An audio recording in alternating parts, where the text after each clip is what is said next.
Ya, assalamualaikum warahmatullahi wabarakatuh. Terkait Pantai Drini ya, lokasi 4 bocah yang tenggelam dan mengakibatkan 4 siswa meninggal dunia. Nah, ada cerita dari seorang Bunda Cahyo ya, yang merupakan warga di Pulau Jawa. Nah, silakan Bunda disapa dulu. Ya, Assalamualaikum warahmatullahi wabarakatuh. Jadi di sini mau menceritakan tentang kisah eh, Pantai Selatan ya, Pantai Selatan di masa lalu. Pantai Selatan di masa lalu itu pantai yang perairannya tenang, nggak ada ombak-ombak bergulung-gulung yang mengerikan dan Ya. sangat ramah ya bagi para pengunjung bisa berenang, bermain dayung apa.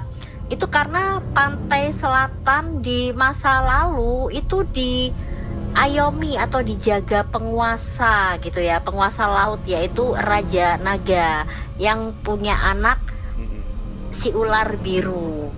Dan dulu penduduk di sekitaran pantai selatan itu sangat menjunjung tinggi ya adat istiadat, kemudian patuh lah kalau diajarin oleh sesepuh pantangan-pantangan seperti itu ya. Tapi lama kelamaan yang namanya roda berputar, zaman berubah gitu. Pemuda-pemudanya ini mulai berbeda tingkahnya, sudah nggak mematuhi adat Ya, istiadat, sudah banyak melakukan benar. hal-hal yang melanggar tata cara normal-normal lah seperti itu gitu. Ya, Dan Bunda. suatu hari yang namanya ular biru itu dia berenang bermain-main lah di laut, berenang lah. Tapi tertangkaplah oleh si nelayan Ya, gitu. Bunda, Dan dalam dalam dibawalah sebuah ke desa. dalam sebuah cerita juga saya pernah mendengar ya bahwasanya ombak di laut, mau itu di pantai Drindi ya, baik di laut-laut yang lain yang pasti masih kawasan laut selatan gitu ya. Katanya ombak yang besar itu tercipta karena adanya sosok naga atau makhluk mitologi atau ular ya, yang menyebabkan gelombang besar dan arus laut yang kuat di kawasan ini, yang ditandai atau merupakan keberadaan makhluk gaib tersebut. Gimana pandangan Bunda? Iya betul Mas Denny. Jadi memang ini kan akibat dari anak ular tadi ya, si ular biru yang ditangkap warga kemudian disiksa di desa kan menyebabkan si orang tuanya itu raja Ya, dan agak naga tadi putus-putus ya. marah, dia berduka. Nah, karena berduka itu mengakibatkan bencana yang luar biasa sampai seperti sungai gitu loh. Laut tiba-tiba kayak mengamuk, terus kemudian desa itu pun lenyap tinggal puing-puing. Karena dia berduka gitu, anaknya meninggal disiksa oleh penduduk. Sejak itu dia berkata bahwa dia akan membuat laut itu tidak akan pernah tenang dan laut akan selalu marah, terutama apabila ada orang-orang yang banyak berbuat sembrono, melanggar etika, tata cara atau menghina budaya yang ada di situ. Penyebabnya adalah tadi Iya. berdukanya Mm. sang raja naga karena anaknya yang ular biru tadi Mm-mm. meninggal disiksa oleh penduduk Oke, setempat gitu. Bunda Cahyo, untuk meredam nih amarah ya, mungkin karena mereka sebagai makhluk mitologi ataupun makhluk yang sudah menjaga lama tempat itu tidak dihormati, kesal mereka marah dan murka, sehingga untuk meredamkan amarah mereka perlunya tumbal-tumbal. Apakah hal itu pernah terdengar di telinganya Bunda Cahyo? Ya, setidaknya kan kalau sesepuh desa, orang-orang yang tua itu kan pasti tahu apa yang disukai dan apa yang tidak disukai oleh si naga tadi, apa penguasa laut yang dulunya sangat mengayomi dan ramah tiba-tiba terus sampai selamanya memang dia berjanji akan menjadi pemarah seperti itu. Jadi kita harus mendekati sesepuh-sesepuh tadi. Mungkinkah harus larung sesaji atau upacara-upacara apa gitu. Jadi semua itu tergantung dari para sesepuh tadi karena mereka yang tahu gitu. Kalau generasi-generasi yang muda ini kan nggak tahu apa-apa, hanya Oke. taunya eh, itu kampung atau desa itu Mm-mm. apa ya lenyap lah, luluh lantak lah seperti itu, tinggal puing-puing Ya. aja nggak ada bekasnya gitu. Oke, oke. Jadi memang untuk meredam amarah memang diperlukan sosok spiritual ya Bunda, atau tetua Iya, atau tokoh adat di sekitar ya Bunda ya. benar. Oke, Bunda sendiri gini ya, tadi kan adanya apa ya, aktivitas ombak besar yang disebabkan oleh pengaruh dari makhluk tadi ya, seperti naga, baik pun ular biru yang Bunda sebutkan gitu. Nah, terkait dengan empat bocah yang kemarin terseret arus Bunda di Pantai Drindi, menurut pandangan Bunda itu gimana? Bisa karena apa, kecerobohan para wisatawan tadi gitu ya, atau bisa juga kalau kita mau lebih mendalam dilihat aja tuh urutan anak keberapa, karena kan biasanya yang diincer oleh Sengkolo atau bencana yang gaib-gaib gitu kan anak-anak istimewa kan dalam urutan keluarga, anak perempuan satu-satunya, anak laki-laki satu-satunya, anak kesayangan, anak yang sakit-sakitan, anak tunggal, anak pertama, anak bungsu itu menjadi incaran. Kita lihat aja itu anak-anak yang meninggal tuh bagaimana urutannya dalam keluarga. Terus yang mereka lakukan waktu itu apa? Karena sebenarnya kan di pantai selatan tuh sebenarnya tidak disarankan untuk berenang loh. Karena walaupun yang profesional sekalipun, tapi dia kalau nggak menguasai medan, nggak ngerti di situ ada rip current apa itu sangat berbahaya. Pantai selatan sebenarnya tidak disarankan sekali untuk berenang. Kalau main-main air di bibir pantai sih nggak apa-apa ya, basah-basah kaki gitu, tapi nggak sampai terus ke sana makin ke tengah itu tidak disarankan.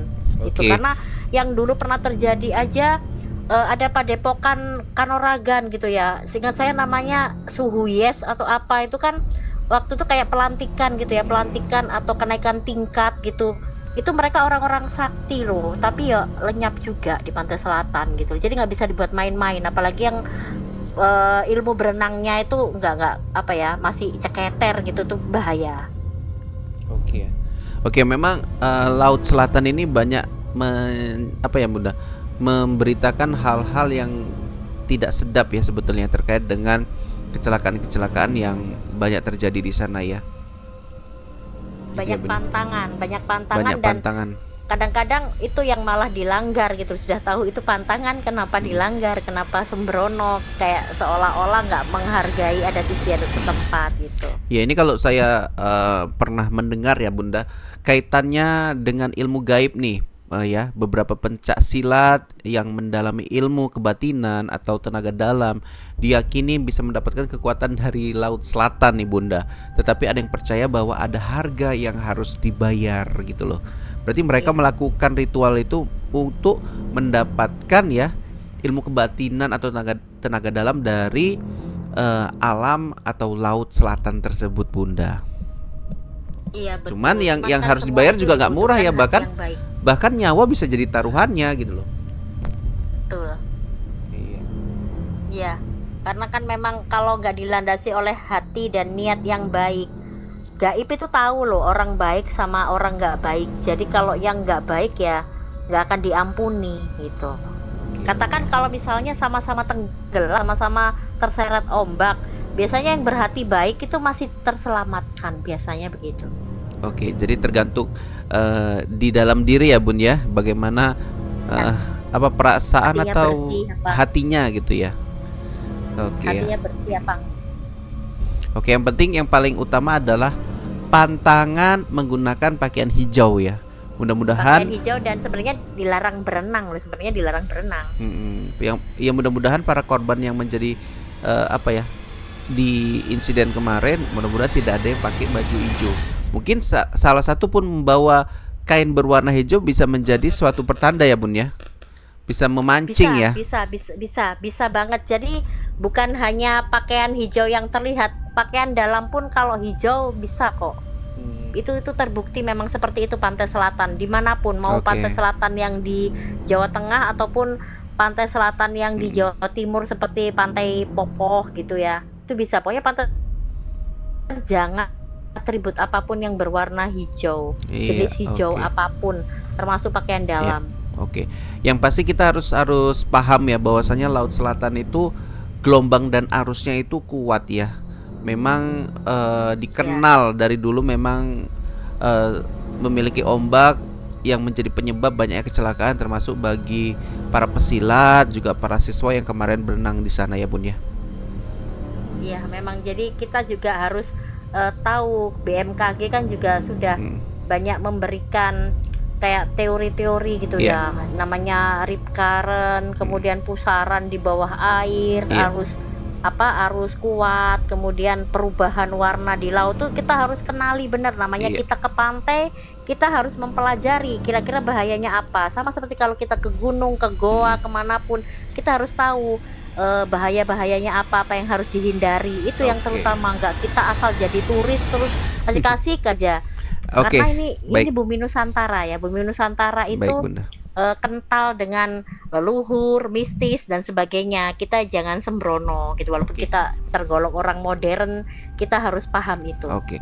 Mungkin Bunda ini kejadian yang sekian kalinya yang terjadi di daerah pantai Laut Selatan ya, di pantai selatan, yang harus jadi perhatian adalah bagaimana para pengawas, pihak terkait, baik itu sekolah, pihak wisata dan lain-lain, pengurus wisata itu bisa mengontrol penuh ya, daripada baik itu anak didiknya yang lagi berwisata ataupun petugasnya dan lainnya, karena itu memang jadi faktor keselamatan yang utama gitu ya Bun ya.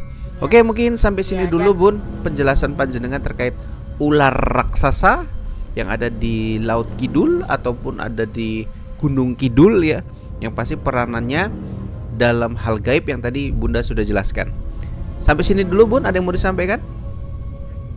ya itu aja. Jadi kalau bertanya siapa yang salah, lebih baik jangan bertanya siapa yang salah. Bagaimana mengatasi masalah supaya tidak terjadi lagi hal-hal yang kecelakaan di tempat rekreasi atau hal-hal kecelakaan saat acara dharma wisata keluar dari sekolah. Jadi diperlukan kerjasama semua orang ya, termasuk orang tua murid juga. Jangan dengan gampangnya memberikan izin gitu loh. Bila perlu nggak apa-apa, dharma wisata pakai orang tua tuh nggak apa-apa. Itu lebih baik gitu loh, daripada guru kan juga jumlahnya terbatas, muridnya lebih banyak gitu loh. Kadang-kadang itu bisa kelewatan gitu, ada anak yang lepas dari pengawasan, terpisah dari grupnya kayak gitu. Jadi memang lebih baik kalau memang wisata ya nggak apa-apa, bawa orang tua nggak apa-apa. Terus orang Oke, tuanya nanti oke. bawa keluarganya nggak apa-apa. Udah namanya niatannya keluar dari sekolahan ya, jangan dilepas lah gitu. Oke. Kasihan gurunya juga Oke, gitu. oke Bunda. Terima kasih, mungkin sampai sini. Wabillahi taufiq wal hidayah. Assalamualaikum warahmatullahi wabarakatuh.